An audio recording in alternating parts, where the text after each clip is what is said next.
guys are watching that ad because it's fantastic.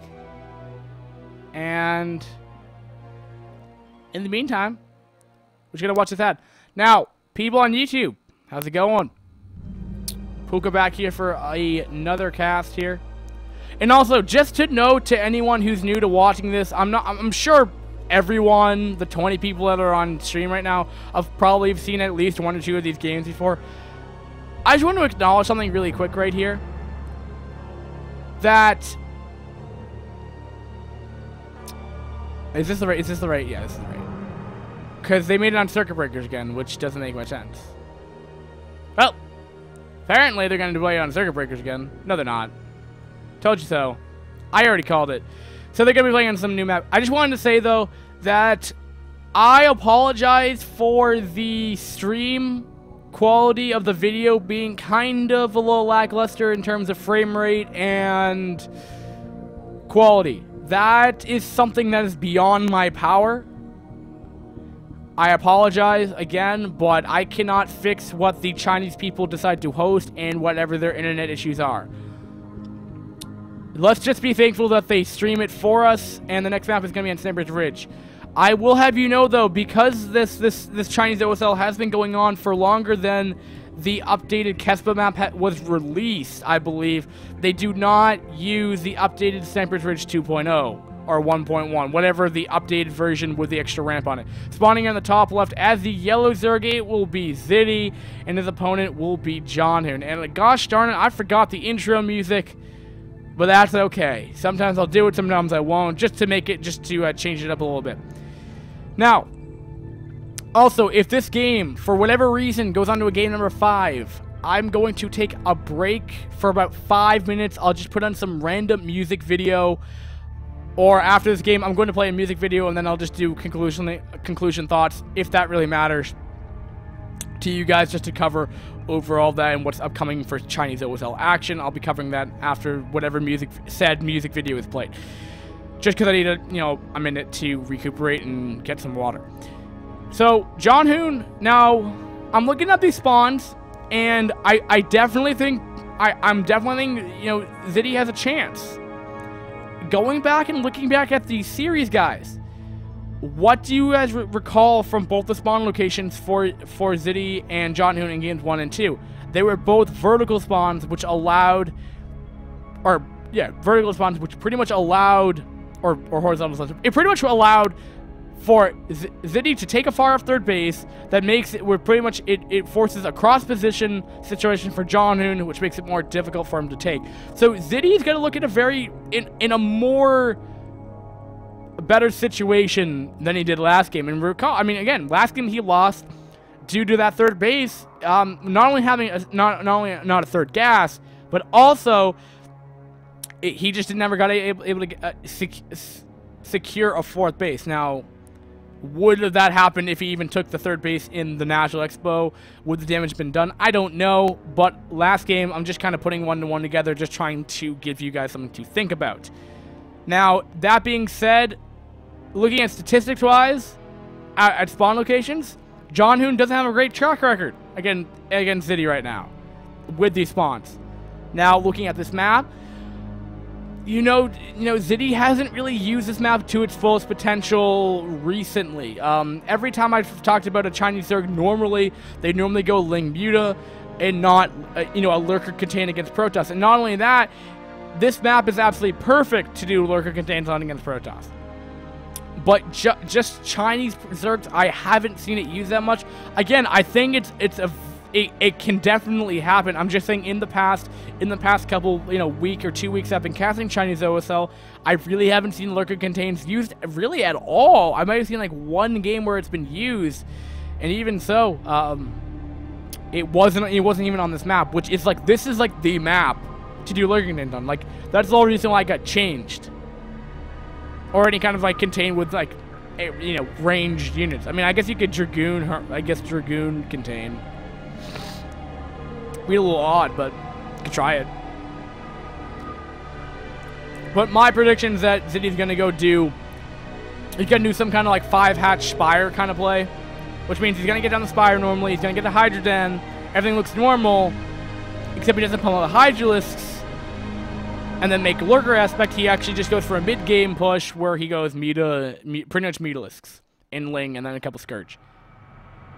That's something that ZD's been known to do. Now, does he do it on this map? He has done it on this map before, which is why I'm thinking that he's going to do it again. Despite me talking about all of that, looking at this map, or looking at what everything's doing, he put the layer on the natural. Things are looking. I think he's gonna go Spire. I think the way things are looking right now, he's gonna go Spire Tech and he's gonna get Mutalisks.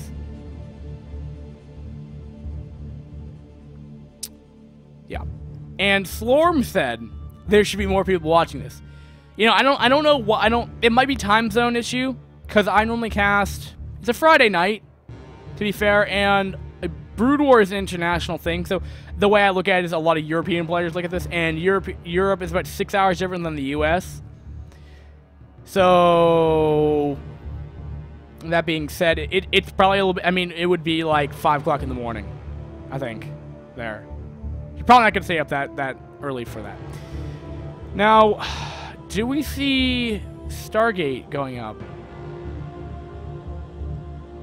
And it is high level of play, by the way. It's one of the few tournaments that I cast that is very high level play. Well, that's not to say that they're better or worse than, you know, the Gambit Cup players. Chinese is actually having a little bit of difficulty.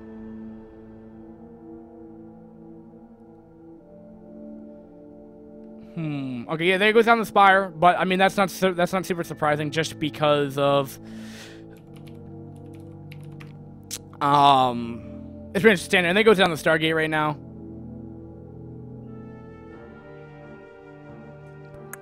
Now, someone used a very complicated word that I could not understand beforehand, and it was esoteric, and I'm trying to find a definition for it, which I'm assuming it means limited to a small circle. Okay, I get what you're saying. So apparently, our caster, okay, what's going on here?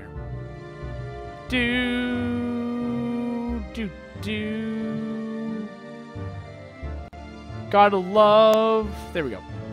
Sorry about that. But Zyphon StarCraft said, I want to keep Brood War as esoteric as possible. Pretty much like a closed group kind of thing. And I don't really know why you would want to do that, but hey, whatever. First Corsairs out, and again, guaranteed first kill. I think I've seen one game where John Hoon didn't get his first. The first Corsair died because of like super, really awesome timing Scourge. And there goes down the Hydra Den. I'm gonna bet you $90. I'm gonna bet the chat $1. I was gonna bet 90% that he's gonna go Mutalisks. Just saying that. And the map, I mean the way just geographically speaking, this map, the way I look at it, you know, it's not entirely the best map. I mean, looking at the mineral positioning on John Hoon's natural, it's not like it has like a cliff. Like the mineral patch is like a right tight up against the wall. Now, yeah, they're right tight up against the wall. There's no cliff on that. And look at the main base. Like you have to bring Mutalisks all the way in there. It just gives you enough time. Now, if John Hoon tightly packs all of his buildings like he's doing right now, it can make it difficult. Definitely speaking, kind of makes his own artificial choke point, which just allows the Mutalisks to do more damage, which because the units are trying to find a better pathing. But anyway, have I seen Mulholland dive? No, I haven't.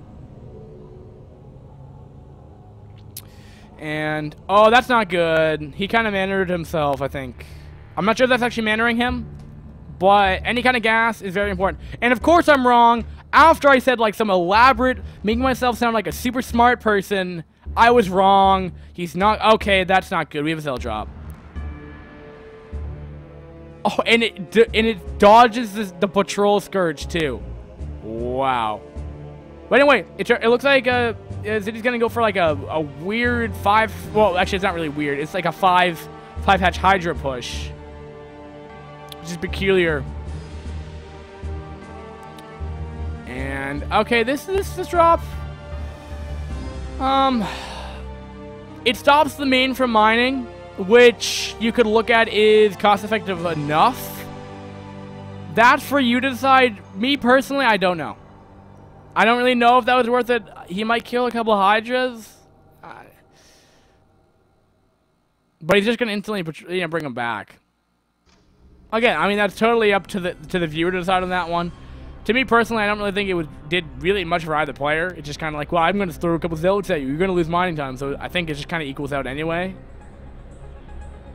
Which I guess in turn, it delays mining for ZDY, which could have been like 4 Hydras.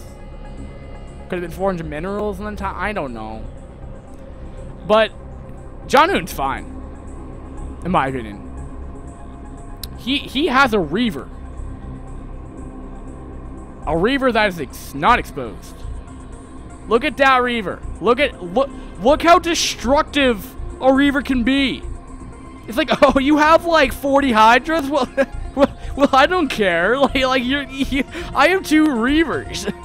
You're going into like a choke point where I'm going to kill you. Pretty much is how it went down. This is the point where you get lurker aspect and you put him down. But I don't think, you know, ZDY knows that. Oh, the carnage of Hydras. 1 Reaver does go down, though. That is important to note. One Soul Reaver has fallen.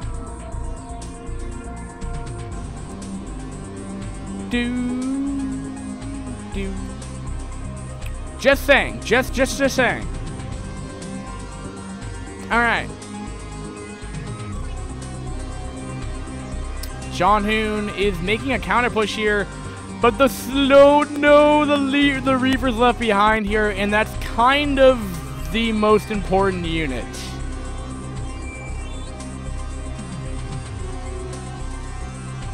And this is gonna hurt.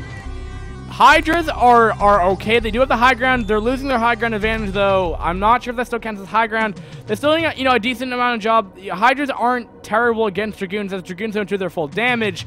But they're kind of like neutral units, in my opinion. They're not like Ling versus Goon, but they're not bad. It's kind of like Mutas versus Dragoon in that regard. Like, neither really does super optimally against each other, but going... This is when the Reaver just starts really wreaking havoc here, because the high ground definitely proves to be a lot more effective for Zerg, just because the Goon fire rate, I think, is a little bit slower, which, you know, just makes it a little bit more difficult. Their shots might do more, but it just increases their chance of being missed, so blah, blah, blah, blah, blah. It just doesn't work out too well, blah, blah, blah, blah. And we're in the natural now. And Hydras are going to die. Because you know how we saw how the natural of John Hoon, where all that kind of died, you know, those Hydras kind of just died.